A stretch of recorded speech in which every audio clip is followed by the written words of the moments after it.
One by or two by? Ooh, tricky decisions.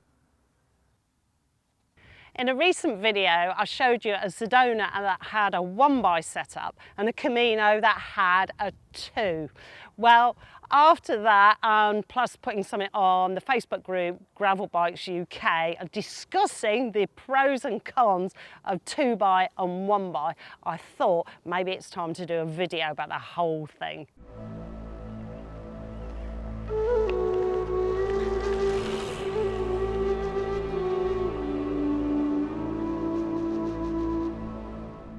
The big issue that you need to think about first of all is what type of rider are you? Are you a powerhouse? So if there's big jumps between the back sprockets, you've got the power to maul through, or are you a spinner who likes to increase their power slowly, and also you are very cadence aware?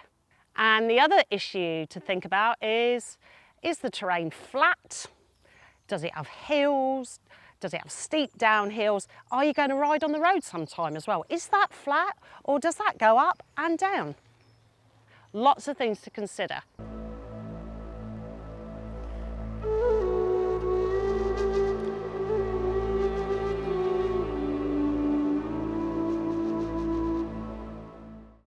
So this here is a 1x setup, and for the benefit of anybody new to cycling, 1x just means that you have a single chainring at the front, and to accommodate that and give you a spread of gears on the back, you've got a 45, that's the biggest sprocket, and the smallest is 10. So you've got easy and hard. Because this bike has just one single ring at the front, it doesn't have a front mech.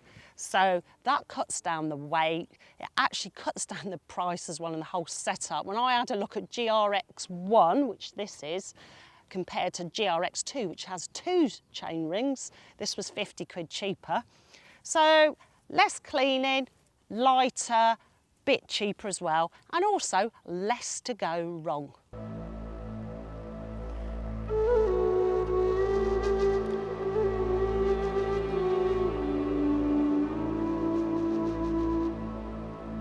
Another advantage on this system is there is no issue of shipping the chain from the big ring down to a small that you'd have on a 2x.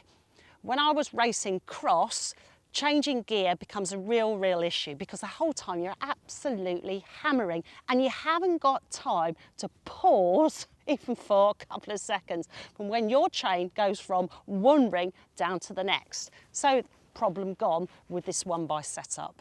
One of the disadvantages of this setup, and I'll go into more detail later, is you have a bigger jumps between the gears at the back.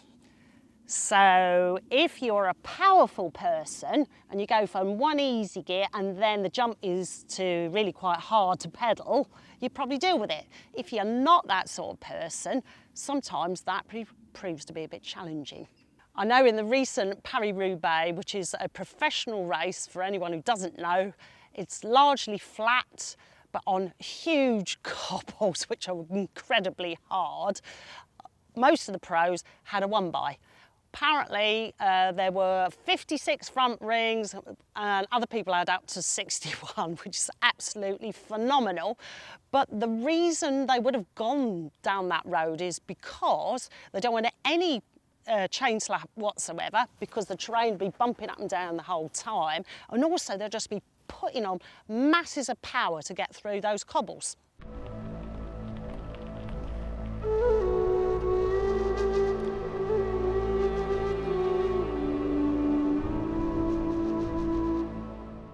So this here is a 2x setup, so that means 2 front rings. The largest one is 46, the smallest is 30, and then on the back I've got a 45/11.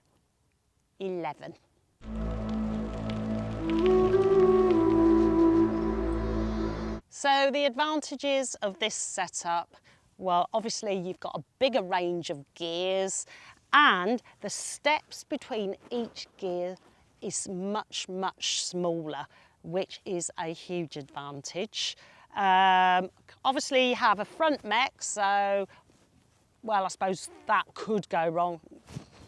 Adds a bit of weight, but it does make the whole bike much more versatile. So if, for example, you wanted to go bike packing and you're adding a lot of weight to the bike, so you're going to need some easier gears, you've got more range. If you're going to ride partly on the road, partly off-road, then on a lot of those road descents and even some of the easier off-road descents, you are going to be able to pedal.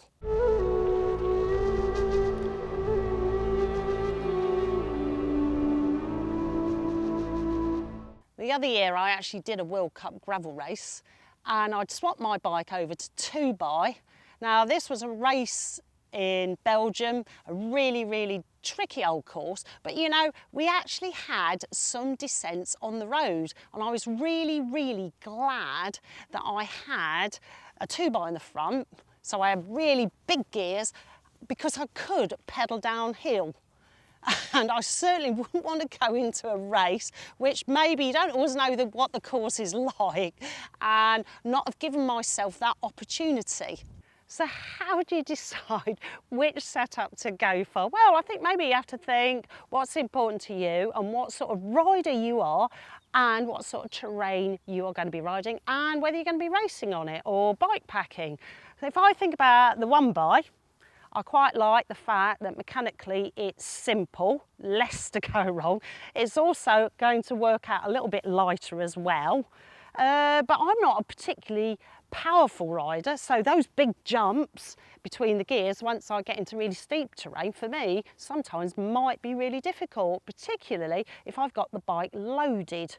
The other thing I might think about is when I go down a steep road, I might want to carry on pedalling. I might want to carry on pedalling down a really steep track in a gravel race.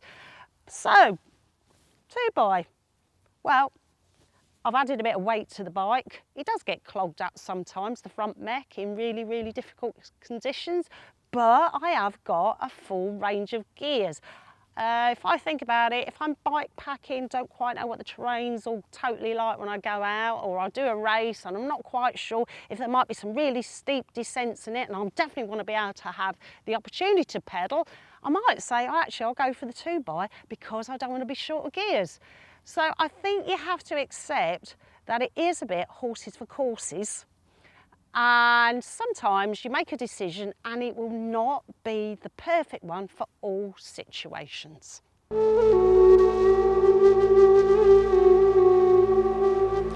If you've enjoyed this video, don't forget to give it a big thumbs up and maybe even consider subscribing. If you've got anything to add to the 1x, 2x debate, please put something down in the notes below the video. It would be absolutely amazing. And in that vein, I'd like to thank all those wonderful people on the Facebook Gravel Bikes UK forum who actually put down their thoughts about 1x versus 2x as well. So really brilliant. Thank you from the bottom of my heart for all those wonderful people that bought me a coffee as well. And I apologise for all the motorbikes you might have been able to hear in the distance. That's what it's like in the Peak District at this time of evening on a Sunday. They've been out enjoying themselves. I mean, it's not raining. You take care and I'll see you soon. Bye.